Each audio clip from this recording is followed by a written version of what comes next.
నమస్తే, welcome to our channel. Sharwanand హీరోగా అభిలాష్ రెడ్డి దర్శకత్వంలో తెరకెక్కిన moto cross racing action drama bikers. ఈ సినిమా బాక్స్ ఆఫీస్ వద్ద పాజిటివ్ టాక్ తో దూసుకుపోతోంది. ఏప్రిల్ 3, 2026న విడుదలైన ఈ చిత్రం తెలుగులో వచ్చిన మొట్టమొదటి బైకింగ్ సినిమాగా రికార్డు సృష్టించింది.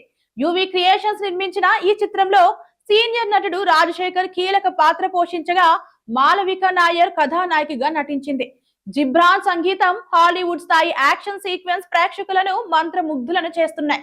ఈ సినిమా సాధించిన భారీ విజయం నేపథ్యంలో హైదరాబాద్ లో నిర్వహించిన సక్సెస్ మీట్ లో నటి, దర్శకురాలు జీవిత రాజశేఖర్ పాల్గొని భావోద్వేగ పూరిత ప్రసంగం చేశారు. ఈ చిత్రం ప్రారంభం నుంచి నేను చిత్ర యూనిట్ తో పాటే ప్రయాణించాను. షూటింగ్ సమయంలో దర్శకుడు అభి, అసిస్టెంట్ డైరెక్టర్లు పడ్డ కష్టం నాకు తెలుసు. నిన్న థియేటర్ లో కనురెప్ప వేయకుండా సినిమా చూశాను. అంతగా నేను ఈ కథకు కనెక్ట్ అయిపోయాను అని ఆమె అన్నారు. ముఖ్యంగా తండ్రి కొడుకుల మధ్య ఉండే సున్నితమైన అనుబంధాన్ని ఈ చిత్రం అద్భుతంగా ఆవిష్కరించిందని జీవిత కొనియాడారు. తండ్రికి కొడుకంటే ఎంతో ప్రేమ ఉంటుంది, కానీ వాడు ఎక్కడ చెడిపోతాడో అన్న భయంతో ఆ ప్రేమను బయటకు చూపించలేడు. అటు కొడుకు కూడా తండ్రికి తన మనసులో మాట చెప్పలేక ఇద్దరి మధ్య దూరం పెరుగుతుంది. బతుకు జట్కా బండి వంటి షోలు చేసినప్పుడు నేను ఇలాంటి రియల్ స్టోరీస్ ఎన్నో చూశాను.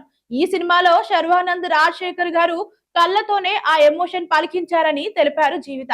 ఈ సందర్భంగా జీవిత రాజశేఖర్ రివ్యూల గురించి చేసిన వ్యాఖ్యలు ఇప్పుడు ఇండస్ట్రీలో చర్చనీయాంశంగా మారాయి. సినిమా ఎలా తీయాలో ఇప్పుడు రివ్యూయర్లనే అడుగుదామనిపిస్తోంది. ఎందుకంటే సినిమాలో సెంటిమెంట్ ఎక్కువగా ఉంటే మెలో డ్రామా అని తీసి పారేస్తారు. అదే స్టైలిష్ గా తీస్తే డెప్త్ లేదని విమర్శిస్తారు. ఏది నమ్మాలో మాకు అర్థం కావడం లేదు. ఒక సినిమా వెనుక ఎంతో మంది కష్టం, కోట్లాది రూపాయల ఖర్చు ఉంటుంది అని ఆవేదన వ్యక్తం చేశారు. రివ్యూలు చూసి కాకుండా మీరే స్వయంగా థియేటర్లకు వెళ్లి సినిమా చూడండి.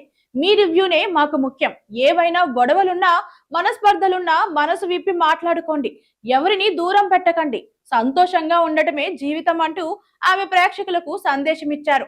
ఇక చాలా కాలం తర్వాత రాజశేఖర్ గారికి బైకర్ రూపంలో ఒక పక్కా హిట్ దక్కింది. బుల్లెట్ సునీల్ పాత్రలో ఆయన నటనకు ప్రేక్షకులు బ్రహ్మరథం పడుతున్నారు. శర్వానంద్ రాజశేఖర్ కాంబినేషన్ వెండితెరపై మ్యాజిక్ చేసిందని చిత్ర యూనిట్ సంబరపడుతోంది. ఈ విజయంతో రాజశేఖర్ సెకండ్ ఇన్నింగ్స్ కు కొత్త ఊపిరి పోసినట్లయింది. ఇవి ఇవాల్టి అప్డేట్స్. మరిన్ని అప్డేట్స్ కోసం మన ఛానల్ ని సబ్స్క్రైబ్ చేసుకోండి. మన వీడియో కనుక నచ్చినట్లయితే లైక్ చేసి షేర్ చేయండి. Thank you.